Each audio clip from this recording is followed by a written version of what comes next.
Hey there, so today I'm going to show you how to create a foot trauma known as a degloved toe. I'll be sculpting the toe bones and creating the wound around the outside. I'll also be taping my toe down out of the way to keep it more hidden. So if you have problems with your feet, like in the joints or with circulation or something like that, I would recommend not doing this makeup.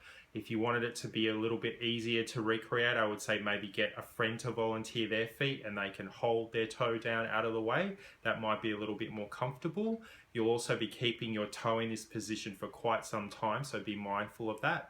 Also, I am 6'5". I skateboarded for about 18 years and I've broken my toes multiple times. I do not have the most attractive feet in the world.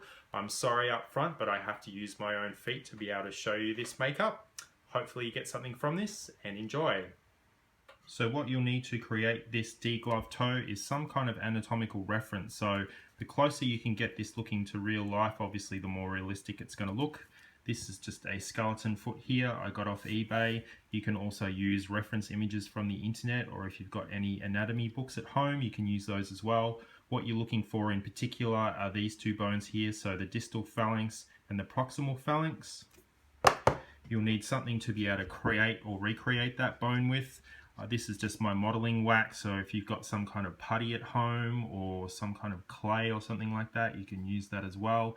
As I said, this is just a temporary makeup, so this isn't meant to be worn out or anything. This is just to scare friends.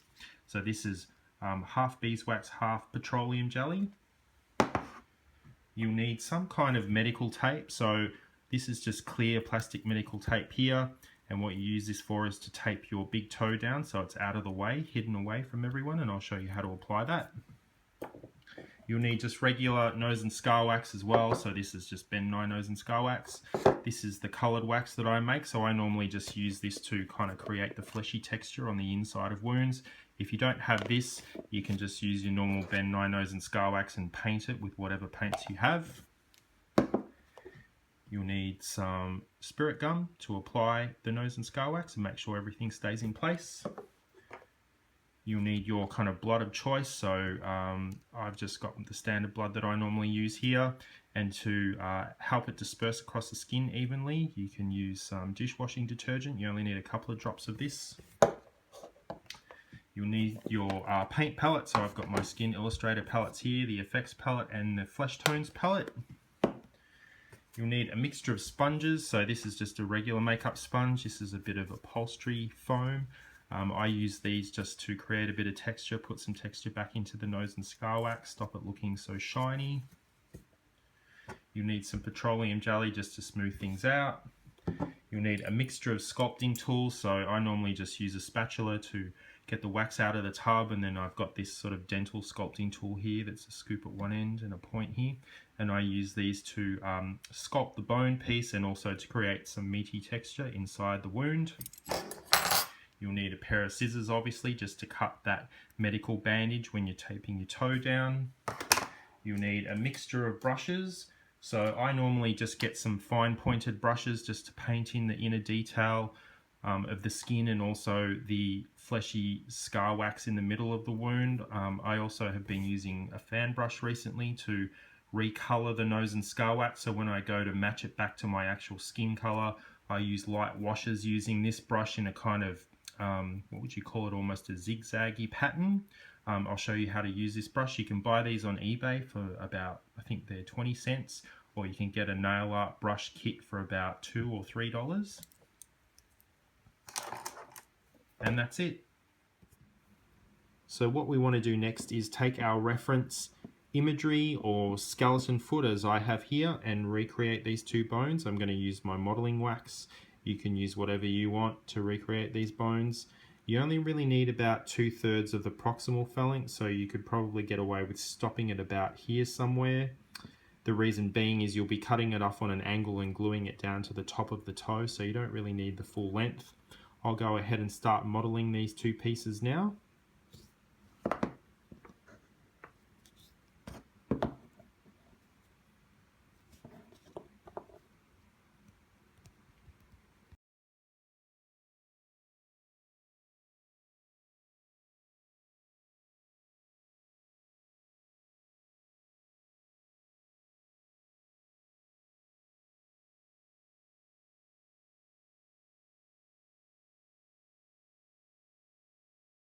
I'm relatively happy with this sculpt now. Obviously it's not identical, but I've just used it as reference. Everyone's bones are kind of slightly different anyway, but for the purpose of showing you this tutorial, I think that's pretty close. The only thing I would maybe suggest at this point is that you could actually put a toothpick through the middle of this just to hold the kind of two halves together. Otherwise, depending on what you've created it with, you can actually put some adhesive in here just to keep these two parts in place. The other thing too is maybe color a little bit of this wax kind of a reddy pink color and put a piece of it in between here just to kind of suggest that, you know, it's not necessarily bone touching bone, because that's obviously not the case inside the human body. I now get my red modeling wax here and just make quite thin pieces of it. As I said, if you don't have this stuff, you can just use some paint at this stage, but just spread out some really thin pieces and start kind of smearing them over the bone a little bit, just to suggest that they have come from the inside of the body. So what we're looking to kind of reproduce here is, you know, tendons, muscle, blood, those sorts of things. Don't worry too much if the shape of it starts to distort, because you can go back and kind of re-sculpt these pieces again if you want to. What I'm doing is just applying some of that at the moment.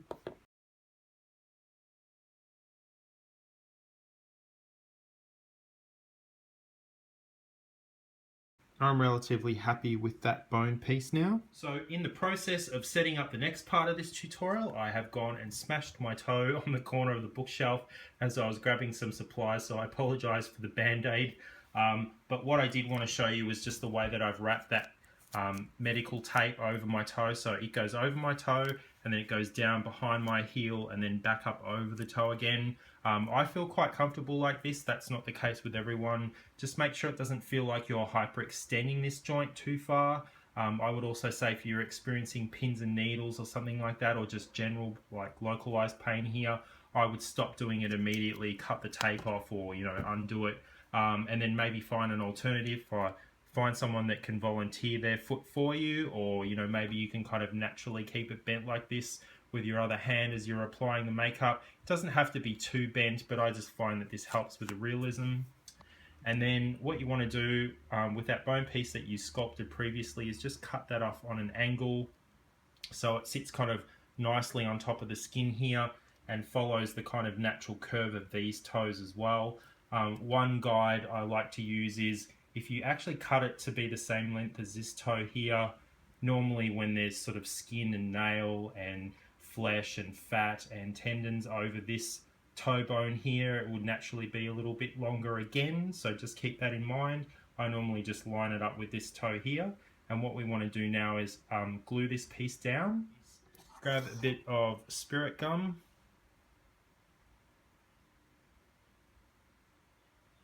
and then obviously apply some to the top of the skin here as well.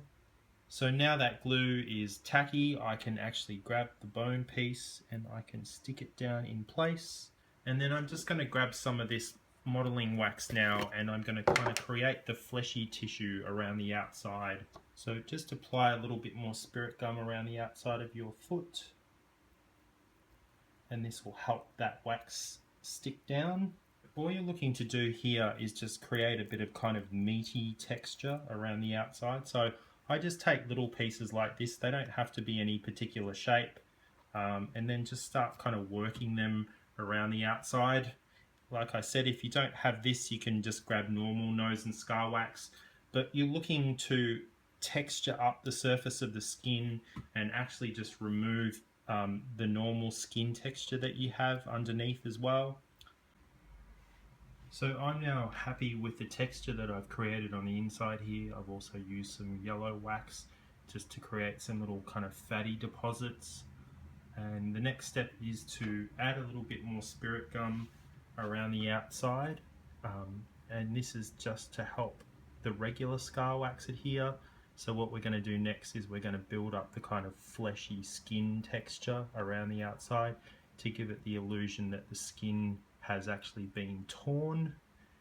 Now that that spirit gum has become tacky, grab some Ben Nye nose and scar wax and then start building up the kind of fleshy layer around the outside.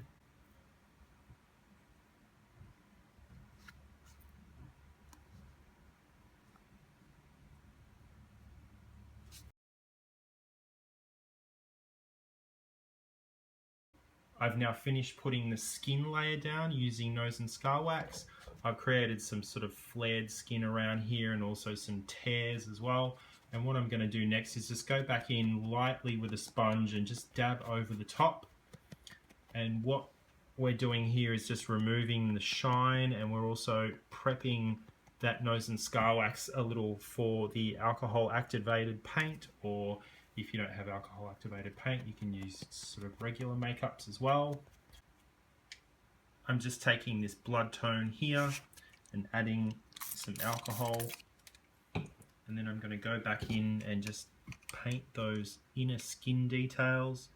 You don't have to be kind of too precise with this actually, because once you cover it up with blood, and I don't mean literally cover it up with blood, but start adding blood details, you don't have to be too precise with this stuff.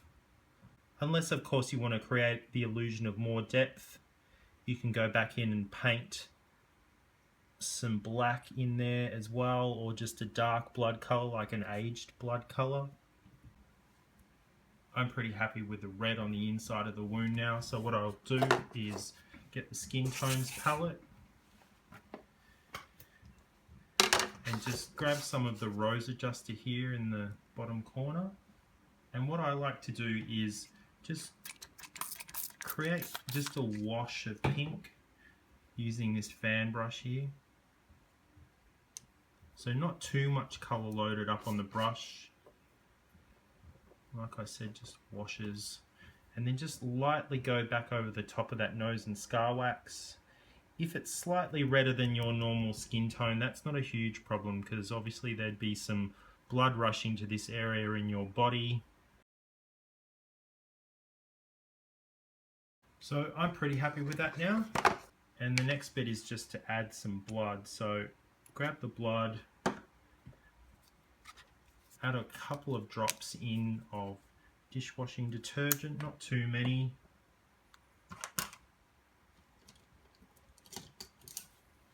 And just stir that around.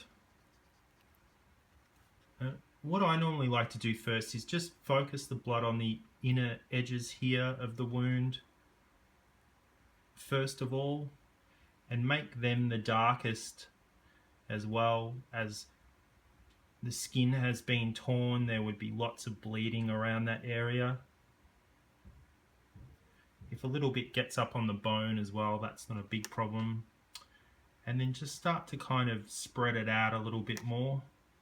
Don't forget to cover this toe slightly. Obviously it wouldn't be perfectly clean if the large toe has just been ripped out of the socket, or at least the skin part.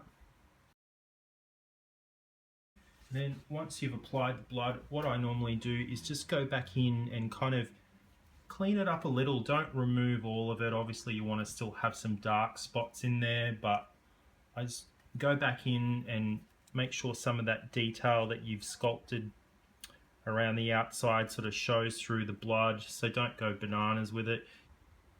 I've just gone back in and mopped up some of the blood a little bit more. I've left some heavy, darker areas, and then I've kind of lightened it up a little bit around the skin. That's just a close-up of the bone there. I've also put a little bit of blood on the bone too. And then as you can see here, that's just my toe taped down out of the way.